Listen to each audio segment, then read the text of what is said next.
দর্শক, দেশের রাজনীতি এবং প্রশাসনে দুর্নীতির বিরুদ্ধে চলমান অভিযান এবার আরও জোরদার হচ্ছে।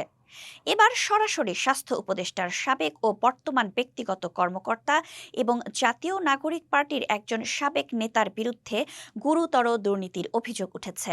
আদালতের নির্দেশে তাদের দেশ ত্যাগে নিষেধাজ্ঞা জারি করা হয়েছে। কিন্তু কেন এই নিষেধাজ্ঞা, এর পেছনের রহস্য কি, জানতে হলে আমাদের সঙ্গেই থাকুন। মঙ্গলবার ঢাকার মহানগর দায়রা জজ মোহাম্মদ জাকির হোসেন গালিব দুর্নীতি দমন কমিশনের আবেদনের পরিপ্রেক্ষিতে এই আদেশ দেন। দেশ ত্যাগে নিষেধাজ্ঞা পাওয়া এই তিন ব্যক্তি হলেন স্বাস্থ্য উপদেষ্টার সাবেক পিও মোহাম্মদ তুহিন ফারাবী, বর্তমান পিও মোহাম্মদ মাহমুদুল হাসান এবং এনসিপি নেতা গাজী সালাউদ্দিন তানভীর। একই সঙ্গে তাদের জাতীয় পরিচয়পত্র ব্লক করারও নির্দেশ দেওয়া হয়েছে।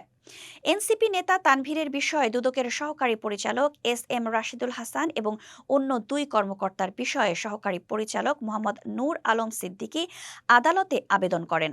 আবেদনে বলা হয়েছে, গাজী সালাউদ্দিন তানভীরের বিরুদ্ধে ক্ষমতার অপব্যবহার, তদবির বাণিজ্য, চাঁদাবাজি ও টেন্ডার বাণিজ্যের মতো গুরুতর অভিযোগ রয়েছে।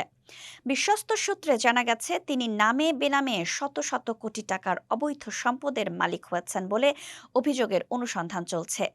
দুদক মনে করছে তিনি দেশ ছেড়ে পালিয়ে যাওয়ার চেষ্টা করছেন, তাই অভিযোগের সুষ্ঠু অনুসন্ধান ও প্রমাণ সংরক্ষণের স্বার্থে তার বিদেশ যাত্রা নিষেধাজ্ঞা ও এনআইডি ব্লক করা হয়েছে।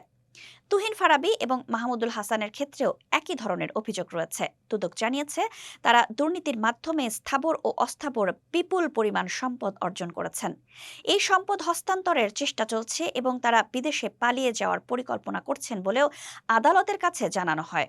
অভিযোগ অনুসন্ধানে কোনো ধরনের ব্যাঘাত এড়াতে তাদের দেশ ত্যাগে নিষেধাজ্ঞা এবং এনআইডি ব্লক করার আবেদন করা হয়েছিল। আদালতে বিষয়টি অত্যন্ত গুরুত্বের সঙ্গে বিবেচনা করে এই তিনজনের বিদেশ যাত্রায় নিষেধাজ্ঞা এবং এনআইডি ব্লক করার নির্দেশ দিয়েছেন।